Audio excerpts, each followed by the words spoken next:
Hey guys, in today's video, I'll be teaching you every single thing about side jumps. We're going to be going through every move from absolute noob to advanced. I'm not just going to show you it like that. I'll play the complicated things in slow-mo and make it easier, and I'll be throwing out some tips every now and then to help you with these side jumps. Because crosshair placement plays a big role in these moves. If this video helps you out, please consider subscribing and join my Discord link in bio. It means a lot. So like I just said, I'll be going from very easy to very hard. So mastering the basics is essential to be able to accomplish the next level moves and techniques. And what I said about crosshair placement, on how it's important, movement is also important as well, since you'll need to keep your momentum, and your movement and timing your jumps is very crucial. First, practice landing in the right position when you do a side jump. So just to start, let's do a basic jump with the floor. You want to be focusing on where you are landing. You don't want to land too far deep, you want to land close to the cone but not too close, like on the left side of the floor, and later in the video you'll understand why. When you are jumping, if you find that you keep hitting your head on the cone or stopping yourself by a floor like this means that you are not patient enough. When you are going for a side jump, you want to jump when half of your character is on the ramp. See how I only have one foot on the ramp and the other one is kind of just floating? That's when you want to jump and land on this spot right here on the floor. If you jump too late, you will just fall down, and if you jump too early, then you will block yourself and stop your momentum. So before getting advanced, it is important that you master these basics because it will help you a lot down the road. Let's say your opponent places a cone to block you. You don't have to stop your momentum. The second you see this cone and you realize that you're too far up, instantly look behind you and down, then go to the side for the jump. All I'm trying to show you right now is how to keep your momentum and your positioning. Another important tip before going into the different versions of the side jumps is your crosshair placement. When you go for a side jump, there should be no reason for you to swing your arm everywhere and place floors and cones all over the place. It shouldn't look messy, it should be a simple, smooth movement all along. Now let's add the ramp. Remember what we just learned. Make sure you're landing right in the middle, not too far deep or too close to the cone, and make sure you are jumping off the ramp at the right time and position. When you land, you want to be able to place a floor and a ramp, and your character should be on top of the ramp like so. The easier version of this is to land behind your ramp and just do a double ramp behind you so you are protected, and that's like the very easy way of doing it.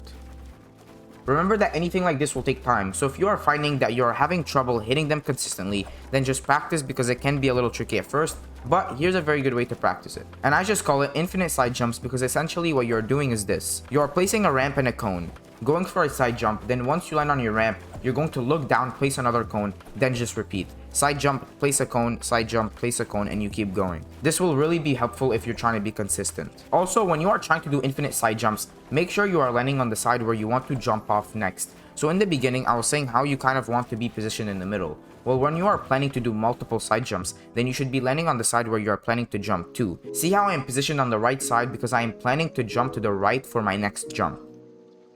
We are still staying in the beginner to medium skill level for this one. It's kind of the same thing, but you want to practice doing it in different direction. So before we were jumping and facing off directly to the left or directly to the right. Now practice jumping and landing like this, your ramp facing forward. Trust me guys, later in this video we will be getting more and more advanced, and we will be even branching off into high ground retakes with these moves. So really practice. I need you guys to remember the very first tips I gave about movement, your positioning, and the crosshair placement, since all of these will need to play together in the next level of jumps. Now let's get more advanced. You almost never want to do the jump where your ramp is actually behind you because it's not the best and you are missing out on a lot of ground and potential piece control on your opponent.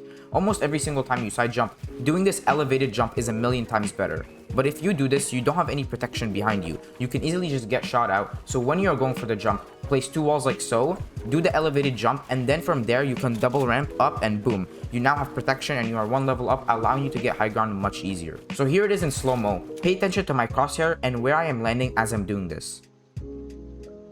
Now let's apply high walls to what we've learned, and when I say this is the most important move and that I use it like the most, I am not lying.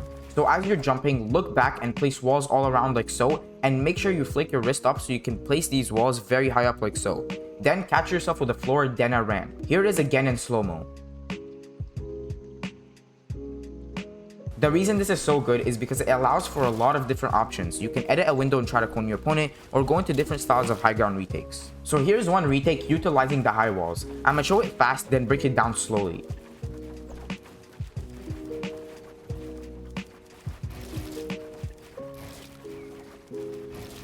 So you do this side jump with the high walls. After you catch yourself on the floor, place the ramp and another ramp above you like so. Look up, cone, then another cone out to the side. Jump, place walls all around you, and catch yourself with another ramp. Edit through the cone and the wall, do the same thing. And then from there you can crank out 90s or do whatever you would like. This is another move using the high walls once again, and I actually learned this from Face Sway.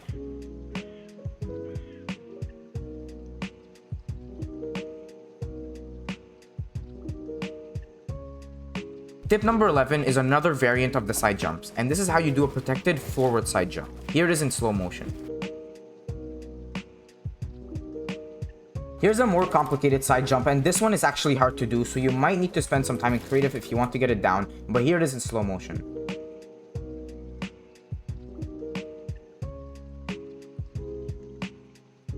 The possibilities are endless when it comes to side jumps. If you want to see a part 2 of this video, let me know by giving this video a like, because there are probably way more side jump variants that really get complex, but for the sake of keeping this video not too long, I will end it at that. I think I hit the most important ones, the ones that will definitely benefit you in real games and that are most realistic.